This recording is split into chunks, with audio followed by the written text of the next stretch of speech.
पीठाधीश्वर देखो आदरणीय बोलो नहीं भाई। महाराज श्री योगी आदित्यनाथ जी, प्रणाम करता हूँ। भारत की शिक्षा के प्रभारी और मेरे बहुत पुराने और बहुत आत्मीय मित्र धर्मेंद्र प्रधान जी, हमारे दादा भैया, मेरे प्रति बहुत स्नेह रखने वाले, और स्वतंत्र देव जी। मैं पिछले वर्ष भी इस कार्यक्रम में आया था, तब इसका प्रारूप अलग था। यह अटल जी के नाम का चमत्कार है,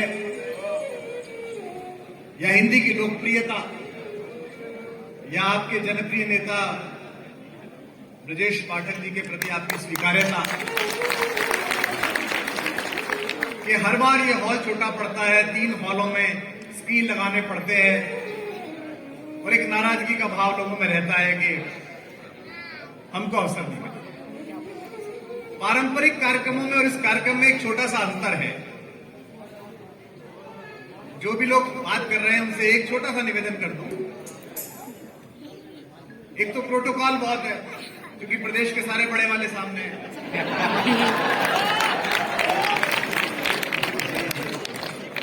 दूसरा, ये चुनावी समय का कार्यक्रम, टेलीविजन के सारे चैनल आए हैं, और इनकी कोई इच्छा राम सुनने में, कोई इच्छा अटल जी सुनने में नहीं है। इनकी इच्छा यह है कि अगले 1-1.5 घंटे में जो बोलूं उसमें से ये कोई संकेत पकड़े। मुख्यमंत्री और धर्मेंद्र प्रधान की उपस्थिति में कुमार ने दिए संकेत। इतने संकेत इन्होंने अपनी पत्नी के नहीं पकड़े।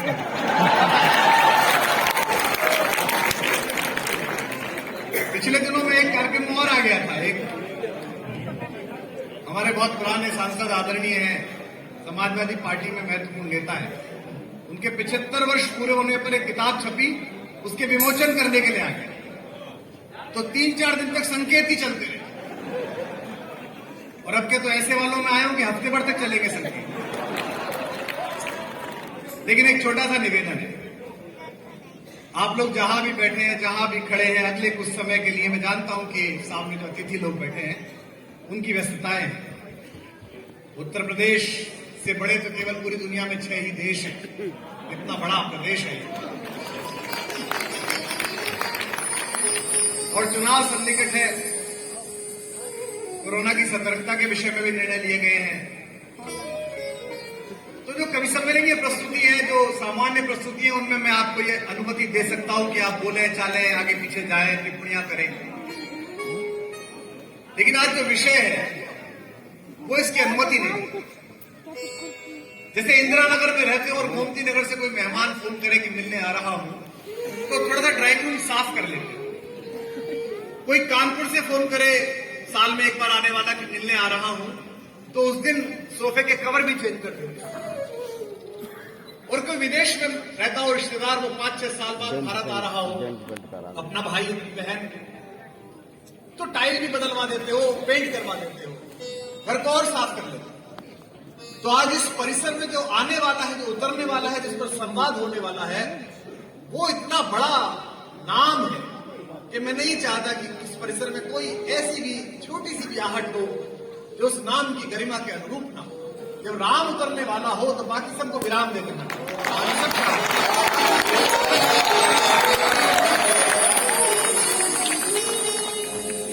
इसीलिए मोबाइल थोड़ा बंद रख लीजिए, अपनी जेब में मोबाइल रख लीजिए। आस पड़ोस के प्रति सचेत मत रहिए, कहां बैठे हैं, नीचे बैठे हैं कि खड़े हैं, कि पहली रूम में है कि 5वीं में है। क्योंकि जिस विषय पर मैं बोलना चाह रहा हूं उसमें भक्त होकर सुनोगे तो अच्छा लगेगा, विभक्त होकर सुनोगे तो अच्छा नहीं लगेगा। जिसने इस विषय को विभक्त होकर जाना है उसके साथ अच्छा नहीं हुआ। इधर गलत। बहुत सारे लोग आश्चर्य करते हैं मुझसे। पीछे अभी लॉन्च में जब हम प्रतीक्षा कर रहे थे, आप समय से पहले आए मुख्यमंत्री, जो समय था उस पर आप राजनीतिक और आर्थिक समरसता की पहली सिद्ध पीठ, जिसने सनातन धर्म में वो संस्कार पैदा किया कि सब एक है, उस गोरक्षक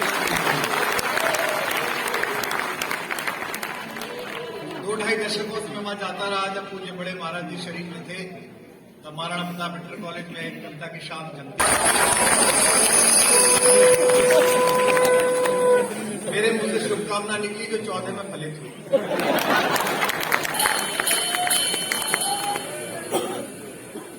कभी पता नहीं किस दिन फिर दोबारा निकल जाएगी। 24 में लोग पूछते हैं कि आप राम पर क्यों बोलते हैं, पिछले 3-4 वर्षों में क्यों बोलते हैं। उसके अलग अलग फायदे नुकसान हैं। मुझे याद है कि स्वतंत्र भैया जब कोरोना से जूझे तो हमको चिंता थी, सबको चिंता थी। स्वस्थ होने के बाद इनका फोन आया, ढूंढते ढूंढते मेरा पूरा ऑफिस हिल गया। भाजपा के प्रदेश अध्यक्ष ढूंढ रहे हैं। हमारे ऑफिस में 25-30 बच्चे काम करते हैं अलग अलग मानसिकता के। उनमें से जो इनकी तरफ की मानसिकता है कि उनके हृदय कमल खिल गए, कुछ होने वाला है। सर अध्यक्ष जी ढूंढ रहे हैं, अध्यक्ष जी ढूंढ रहे हैं आपको। मैंने कहा इनसे भाई साहब, मैंने कहा जी भाई साहब कैसे हैं? बोले भैया बड़ा संकट था, बड़ा सांस छूटती थी, मैं अपने अपने राम सुनता था, संबल पढ़ता था। स्वस्थ होने के बाद मैंने सोचा आपको फोन करके सूचना दूं। लोग पूछते हैं कि इस पर क्यों बोलते, राम पर क्यों बोलते? अच्छे खासे कवि सम्मेलन चल रहे हैं, अच्छा खासा सब काम चल रहा है, इस पर क्यों बोलते हो? कोई ऐसी बात तो नहीं बता दूंगा कि राम कथा में कोई नया सोपान जुड़ जाएगा। मुझसे पहले तो हजारों लोग बोले हैं, और जब महर्षि वाल्मीकि कह गए, तुलसी कह गए, तो मैं कहां लगता हूं? सामान्य कवि सम्मेलन का कवि, मंचीय कवि। राम पर इसलिए बोलता हूं कि मुझसे आज से 6-7 वर्ष पहले धर्मेंद्र भैया, मेरी बेटी ने कहा, वो विदेश पढ़ने जा रही थी, तो मैंने उसको मानस दी सीताराम चतुर्वेदी की। मैंने कहा बेटा ये ले जाना और इसको कभी कभी पढ़ना, इसका अनुवाद पढ़ना। तो उसने कहा ठीक है। मैं उसके साथ लंदन गया तो उसका कमरा जो हॉस्टल मिला था उसमें चीजें रखवाने लगा, ये यहाँ रख दो, ये यहाँ रख दो, यहाँ रख दो। तो मैंने वो मानस एक जगह रखी और मैंने कहा इसका ध्यान रखना, साफ रखना, पढ़ते रहना। तो उसने मुझसे फिर कहा शाम को कि आप बहुत ज्यादा इंसिस्ट करते हो, ये कैसी कहानी है कि इसमें एक राजा ने अपनी गर्भवती पत्नी को छोड़ दिया। तो मैंने कहा ऐसा तो हुआ ही नहीं था, मानस में कहीं नहीं है ये। बोले नहीं पर ये कहानी तो है। तो मैंने कहा तो एजेंडा फिक्सिंग थी।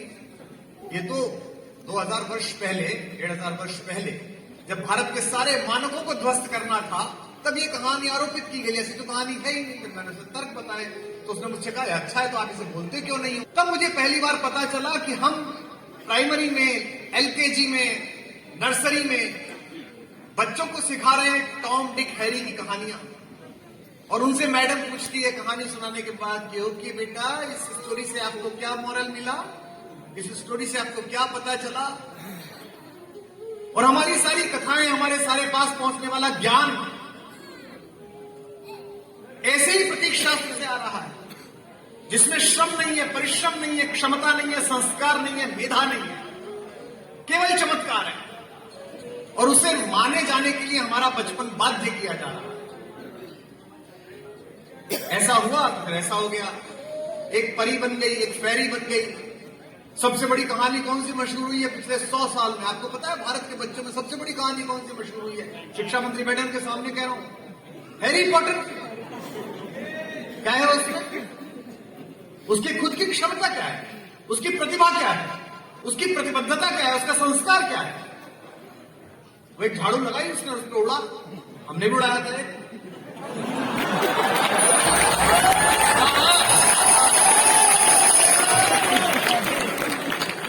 एक झाड़ू लगाई, यहां से वहां चला गया।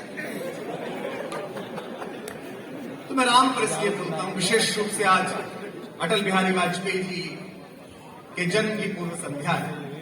मेरे लिए राम पर बोलना ब्रजेश पाठक जी के संकल्पों में एक पन्ना जोड़ना नहीं है। मेरे लिए राम पर बोलना कोई कवि सम्मेलन नहीं है। मेरे लिए राम पर बोलना कोई आर्थिक प्रतिबद्धता नहीं है। मैं अपने बाबा के मन से बोलता हूं जो लिखते हैं कि स्वांतः सुखाय तुलसी रघुनाथ गाथा। मुझे मन में प्रसन्नता होती है, मुझे अच्छा लगता है, मुझे मुक्त अनुभव होता है राम पर बोलता हूं। क्योंकि दुनिया का हर सुख स्वांतः सुखाय प्रारंभ होता है। दुनिया की सारी कलाएं स्वांतः सुखाय प्रारंभ होती है। संगीत हो, गीत हो, सब अपने लिए। तो आज का कार्यक्रम मेरे लिए स्वांतः सुखाय कार्यक्रम। मैं सबसे पहले इस कार्यक्रम में उस मनीषी को प्रणाम करता हूं अटल जी के साथ साथ, जिसके कारण राम की कथा जनता में है। जिसने नारद से पूछा कि मुझे कविता लिखनी है तो मैं किस पर लिखूं? नारद ने कहा कि इक्ष्वाकु वंश में एक युवक का आगमन हुआ है इक्ष्वाकु वंश प्रभवो रामो नाम जनः श्रुतः। एक व्यक्ति पैदा हुआ है और वो अद्भुत है, उस पर कविता लिखी। आप सबको पता है कि महर्षि वाल्मीकि ने पहली कविता, मीडिया के मित्रों से अनुरोध है कि आपको शोर मचाने के लिए अगले 2 महीने काफी सामान मिले, आज कृपा करिए। तो उस वाल्मीकि ने जिसने स्नान करते हुए क्रौंच पथिक 2 जोड़ों को बिछुड़ते हुए देखा और मुझसे श्लोक निकला, अनुष्टुप छंद निकला और पहली कविता बनी। मेरा सौभाग्य है कि मैं पूज्य अटल जी के स्नेह कोश का अभिन्न अंग रहा और ब्रजेश भाई से मेरी दोस्ती और मेरा मैत्री भाईचारा तब से है जब ये विश्वविद्यालय की राजनीति में थे। चारबाग स्टेशन पे हम लोग आते थे महाराज जी और मोहन होटल में रुकवाते थे। एक दिन का कवि सम्मेलन 4 दिन में होता था, पेमेंट तब भी नहीं देते थे।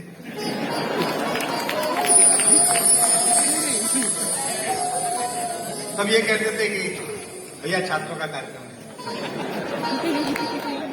अब ये कहते थे कि भैया राष्ट्रीय विमर्श है, भैया राष्ट्र का कार्यक्रम। मेरा भी कई बार मन करता है कि हाईवे पे मैं पेट्रोल वाले को बोलूं कि भैया इसमें राष्ट्र के नाम पर कर देते।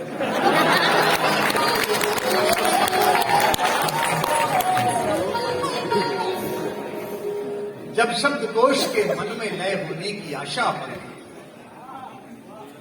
हम नहीं जानते। सोच कर देखो अगर कविता ना होती, सोच कर देखो अगर आरती ना होती, सोच कर देखो अगर गाकर ना कहा जाता, पुकारा जाता परमात्मा को, चाहे अजान में हो, चाहे आरती में हो, चाहे बाइबल में हो, चाहे मां अपने बच्चे को सुलाती हो, अगर कविता ना होती तो क्या? ये लाल किले ना होते, ये संसद विधानसभा की बिल्डिंग ना होती तो भी दुनिया चलती और चलती है। जहां नहीं है वहां भी चलती है। और कई बार तो ये होते हुए भी जब शब्दकोश के मन में लय होने की आशा बनती थी। एक बड़ा षड्यंत्र है समाज में इस वर्गीकरण को करने का, वंचितों के, दलितों के, पीड़ितों के, वनवासियों के राम को उनसे काटने का। और ये जिम्मेदारी चिंतना पर है, ये जिम्मेदारी ऋषि परंपरा पर है, ये जिम्मेदारी शिक्षा का नियमन करने वालों पर है कि ऐसे षड्यंत्रकारियों को उनकी भाषा में जवाब दिया जाए। मैं आज इस मंच पर इस प्रदेश के मुखिया की उपस्थिति में अटल जी को याद करते हुए इस कार्यक्रम को प्रारंभ करता हूं, उस महनीय महर्षि के नाम से जिसकी वजह से मैं हूं। हर प्रकार के कवि हैं। जब शब्दकोश के मन में लय होने की आशा पलती थी, ढलती थी, जब विकल आंख का आंसू अनुवादों की बाट जो होता था, जब भावाकुल आवेग अनुष्टुप का तटबंध खोजता था। अगली 2 पंक्तियों में पूरा सदन प्रणाम करेगा। अनुष्टुप का तटबंध खोजता था, तब वाल्मीकि के कारण ही सब भावों ने भाषा पाई। ऋषि वाल्मीकि के कारण जग के अधरों पर कविता आई।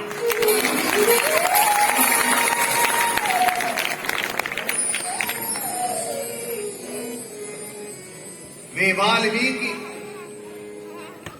जिनको त्रेता में शीश झुकाए काल मिला। भैया जय हो, आइए।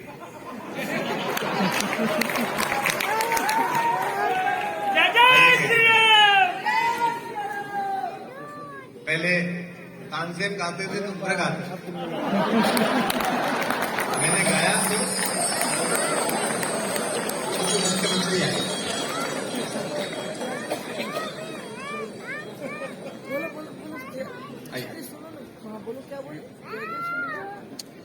हमने बहुत समय दिल्ली के संकट मोचन मंदिर के बाहर के कमरे में बिठाया कुछ आए महाराज जी। जब मंदिर निर्माण की मीटिंग होती थी तो मेरे पूज्य ताऊ जी जो केंद्रीय मंत्री थे विश्व हिंदू परिषद के, पुण्य श्लोक आचार्य रामनाथ सुमन जी, मैं उन्हें लेके जाता था मोटरसाइकिल पे तिलकवा से, और भैया आते थे आदरणीय अशोक जी के साथ। तो हम लोग दोनों और बहुत सारे लोग बाहर के कमरे में बैठ के सत्संग होते थे, और दोपहर में भोजन कराना होता था। गिरिराज जी, अशोक जी, नित्य गोपाल दास जी, संतों का सानिध्य। ऋषि वाल्मीकि का कारण जग के अधरों पर कविता। कौन वाल्मीकि? वे वाल्मीकि जिनको त्रेता में शीश झुकाए काल मिला।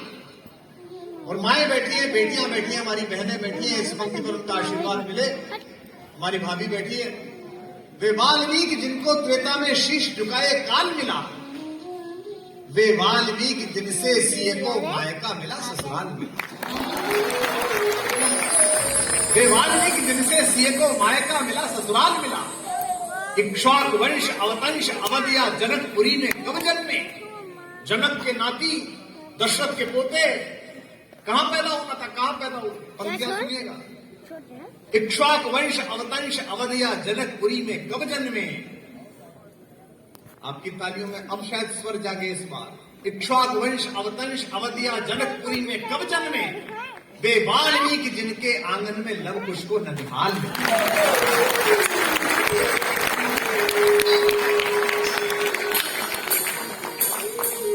वे वाल्मीकि जिनसे आंगन में लव कुश को ननिहाल मिला। वे वाल्मीकि जिनके छूने से शोक श्लोक बन जाता।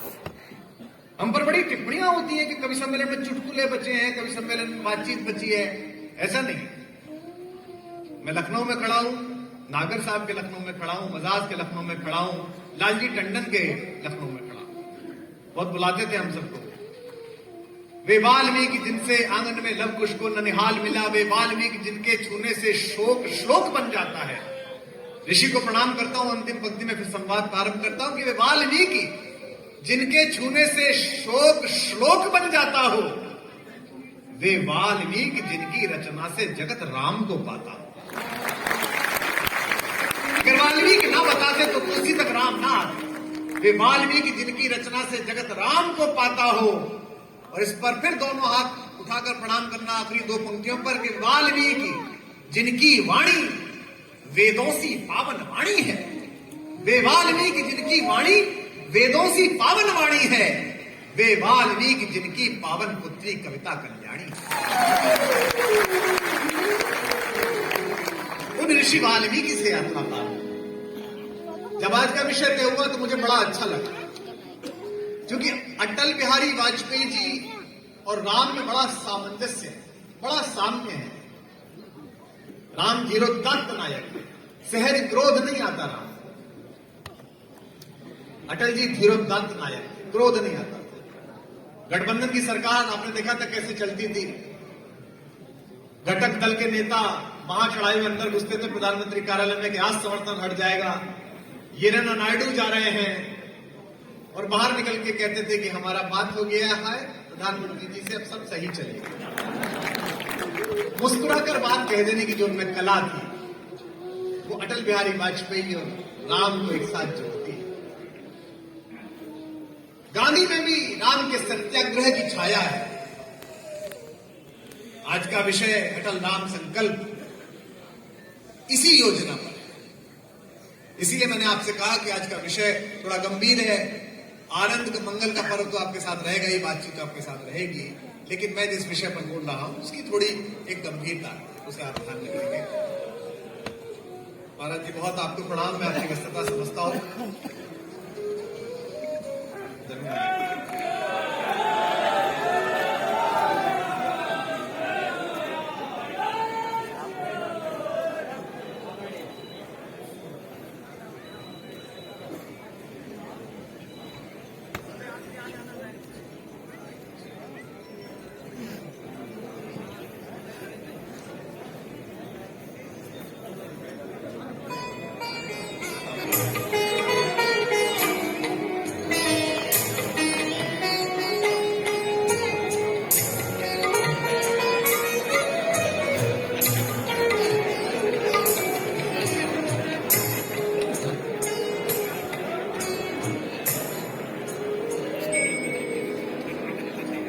दोनों के लिए अच्छा होगा।